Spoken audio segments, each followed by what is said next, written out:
जिला भर में पतंग फरोशों के खिलाफ कार्रवाइयां जारी। थाना सदर खारियां और थाना रहमानिया ने 2 पतंग फरोश गिरफ्तार करके बड़ी तादाद में पतंगे बरामद कर ली।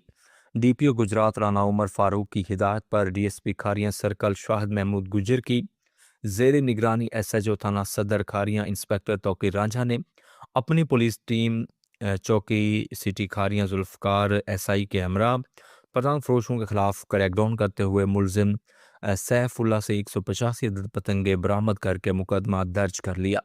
जबकि डीएसपी लाला मूसा सर्कल चौधरी एहसान जफर सिंधु की जेर निगरानी लाला मूसा सर्कल पुलिस की भी पतंग फरोशों के खिलाफ कार्रवाइयाँ जारी हैं।